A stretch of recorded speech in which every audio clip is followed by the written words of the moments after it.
एक सवाल जो हर पाकिस्तानी के जहन में घूमता है लेकिन कोई खुलकर नहीं बता पाता। पाकिस्तान में इलेक्शंस होते हैं फिर भी असल पावर किसी और के हाथ में क्यों रहती है। आज हम इस वीडियो में वो राज खोल कर रख देंगे जो स्कूल की किसी किताब में नहीं लिखा हुआ, जो न्यूज़ चैनल्स पर डिबेट नहीं होता और जो समझ आने के बाद आपकी पूरी पॉलिटिक्स की समझ को बदल देगा। हमारा टॉपिक है हाइब्रिड डेमोक्रेसी और यहाँ मकसद किसी अदारे या शख्स को टारगेट करना नहीं बल्कि सिस्टम को समझाने की कोशिश की जा रही है, क्योंकि जब आवाम सिस्टम को समझ लेती है तो झूठे नैरेटिव्स खुद ब खुद टूट जाते हैं। आज हम देखेंगे हाइब्रिड डेमोक्रेसी क्या होती है, पाकिस्तान इस कैटेगरी में क्यों नंबर 1 है, स्टेट और गवर्नमेंट में क्या फर्क होता है, इलेक्शन जीतने के बावजूद भी प्राइम मिनिस्टर को एब्सोल्यूट पावर क्यों नहीं मिलती, और सबसे बड़ा सवाल इस सिस्टम में अवाम का क्या रोल बन सकता है। तो चलिए शुरू करते हैं। सबसे पहले बेसिक चीज समझते हैं। फुल डेमोक्रेसी वो होती है जहां वोट से सरकार बनती है और वही सरकार स्टेट के तमाम डिपार्टमेंट्स को कंट्रोल करती है। आर्मी, जुडिशरी, ब्यूरोक्रेसी सब इलेक्टेड गवर्नमेंट के नीचे काम करते हैं।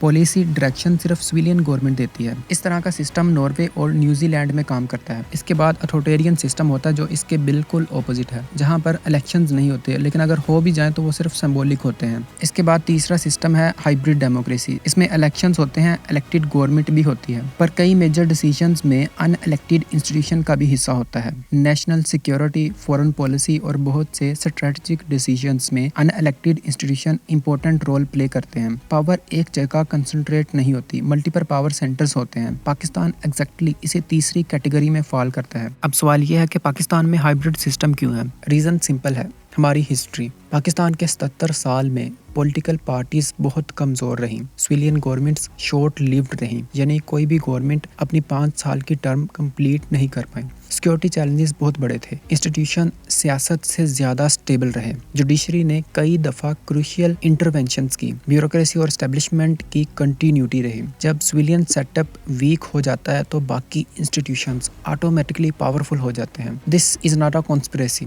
ये पॉलिटिकल साइंस का नेचुरल रिजल्ट होता है। इस मिक्सचर को हाइब्रिड डेमोक्रेसी कहा जाता है। ना ये पूरी डेमोक्रेसी है, ना ये पूरा अथॉरिटेरियन मॉडल है, ये एक मिक्स्ड स्ट्रक्चर है जिसको हम हाइब्रिड डेमोक्रेसी कहते हैं। इसके बाद एक बात समझना बहुत ज़रूरी है कि स्टेट और गवर्नमेंट एक ही चीज़ नहीं होते। स्टेट एक परमानेंट सिस्टम होता है जिसमें constitution, army, judiciary, bureaucracy, state bank, foreign service, intelligence agencies ये परमानेंट होते हैं। गवर्नमेंट बदलती रहती है लेकिन ये अपनी जगह पर कायम रहते हैं। जबकि दूसरी तरफ गवर्नमेंट जो कि टेम्परेरी होती है, जिसमें प्राइम मिनिस्टर, कैबिनेट और मिनिस्टर्स शामिल हैं। इनका टेन्योर 5 साल का होता है, बट स्टेट इंस्टीट्यूशंस दहाइयों तक चलते रहते हैं। हाइब्रिड सिस्टम में गवर्नमेंट और स्टेट के दरमियान बैलेंस ऑफ पावर क्लियर नहीं होता। कभी गवर्नमेंट स्ट्रॉन्ग होती है, कभी स्टेट इंस्टीट्यूशन स्ट्रॉन्ग होते हैं। अब बात करते हैं पाकिस्तान के एक्चुअल पावर सेंटर्स की। नॉर्मल डेमोक्रेसी में पावर एक डायरेक्शन में जाती है, लेकिन पाकिस्तान में पावर डिस्ट्रीब्यूटेड है। सिविलियन गवर्नमेंट जिसमें पार्लियामेंट और कैबिनेट आती है, इसके बाद military establishment, judiciary, bureaucracy, media और प्रोविंशियल पॉलिटिकल फैमिलीज। जब इतने सारे प्लेयर्स हो जाएं तो सिस्टम ऑटोमेटिकली हाइब्रिड बन जाता है, क्योंकि हर इंस्टीट्यूशन अपनी सर्वाइवल और इन्फ्लुएंस का रोल प्ले करता है। इसका मतलब ये नहीं कि कोई गलत कर रहा है, ये बस सिस्टम की नेचर है। जब पॉलिटिकल इंस्टीट्यूशन वीक होते हैं तो नॉन पॉलिटिकल इंस्टीट्यूशंस ज्यादा स्टेबल होते हैं। दुनिया भर में कुछ ऐसे मुल्क हैं जो हाइब्रिड डेमोक्रेसी की कैटेगरी में आते हैं। 2010 से पहले तुर्की एक हाइब्रिड डेमोक्रेसी था। इसके बाद Thailand, Egypt, Bangladesh, Indonesia, Algeria, ये सब कंट्रीज एक मिक्स सिस्टम चलाती रही हैं, जहां इलेक्शंस होते हैं पर पॉलिसी डायरेक्शन में सिक्योरिटी प्लस सिविलियन मिक्स होता है।